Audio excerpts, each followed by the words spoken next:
Hari Kesaktian Pancasila 1 Oktober. Pada hari ini, tanggal 1 Oktober, kita memperingati sebagai Hari Kesaktian Pancasila. Pada tanggal 30 September 1965, telah terjadi peristiwa yang kelam bagi bangsa Indonesia, di mana Partai Komunis Indonesia atau PKI telah mengadakan perebutan kekuasaan secara paksa atau kudeta, atau yang dikenal dengan nama pemberontakan G30S PKI yang dipimpin oleh Letkol Untung dan DN Aidit. PKI mengadakan pemberontakan bukan hanya ingin merebut kekuasaan yang sah dari pemerintahan Presiden Soekarno, tapi juga ingin menggantikan ideologi Pancasila menjadi ideologi yang berpaham komunis. Kita ketahui, ideologi komunis adalah ideologi atau ajaran yang tidak mengakui adanya Tuhan. Ideologi komunis ini jelas sangat bertentangan dengan ideologi Pancasila. Karena ideologi Pancasila adalah ideologi yang berdasarkan atas ketuhanan yang Maha Esa, sesuai dengan sila pertama Pancasila.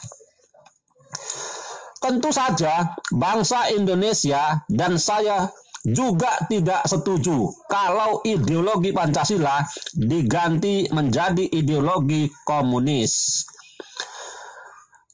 Bukan hanya di tahun 1965 saja PKI ingin menggantikan ideologi Pancasila menjadi ideologi yang berpaham komunis, tetapi PKI pernah juga mengadakan pemberontakan di Madiun pada tanggal 18 September 1948. Pada waktu itu, pemberontakan PKI di Madiun dipimpin oleh Musso.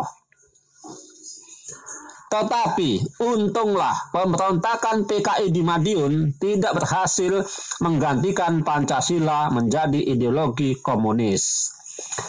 Di tahun 1965, kembali lagi untuk kedua kalinya PKI mengadakan pemberontakan di Indonesia yang dipusatkan di Jakarta.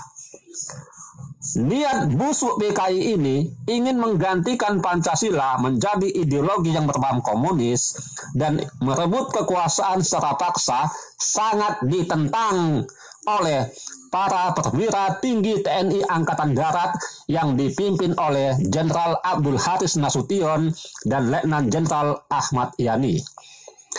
Apalagi perwira TNI Angkatan Darat itu menolak Angkatan Kelima yang terdiri dari buruh dan tani agar dipersenjatai. Dalam tubuh TNI hanya ada 3 angkatan, yaitu Angkatan Darat, Angkatan Laut, dan Angkatan Udara. Sedangkan buruh dan tani tidak termasuk di dalamnya. Karena usaha PKI itu ditentang oleh TNI Angkatan Darat, maka PKI pun memusuhi para pucuk pimpinan TNI Angkatan Darat dan dianggap sebagai lawan yang sangat berbahaya. Karena mereka dianggap berbahaya dan selalu menghalangi tujuan PKI untuk merubah Pancasila menjadi ideologi komunis dan melakukan kudeta. Mereka pun ingin menyingkirkan dan membunuh para perwira TNI Angkatan Darat itu.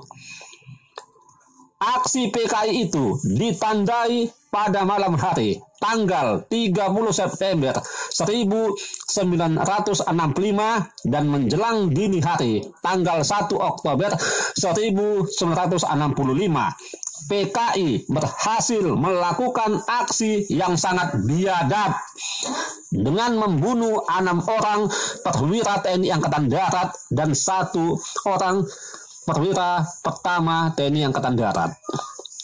3 orang ditembak mati di rumahnya, sedangkan 4 orang lagi disiksa sangat kejam di luar batas kemanusiaan di lubang buaya.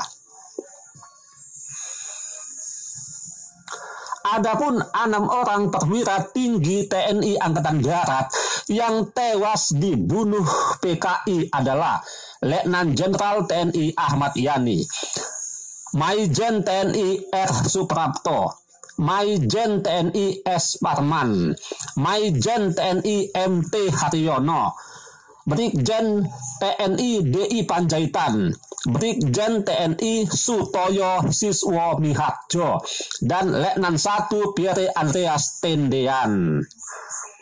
Sedangkan Jenderal Abdul Haris Nasution berhasil meloloskan diri dari pembunuhan PKI. Akan tetapi ajudannya Pierre Andreas Tendean tewas dibunuh sebagai penggantinya, dan putrinya Ade Irma Suryani turut tewas sebagai perisai ayahandanya. Kini 7 perwira TNI Angkatan Darat pembela Pancasila itu telah tewas, telah mendahului saya.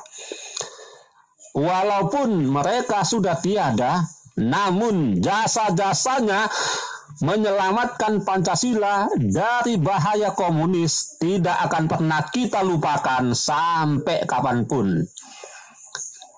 7 orang TNI Angkatan Darat pembela Pancasila yang tewas dibunuh oleh PKI selanjutnya diangkat menjadi pahlawan revolusi dan pangkatnya dinaikkan secara anumerta.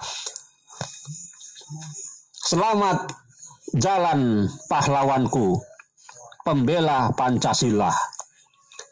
Esa hilang 2 terbilang, patah tumbuh hilang berganti, gugur 1 tumbuh 1000.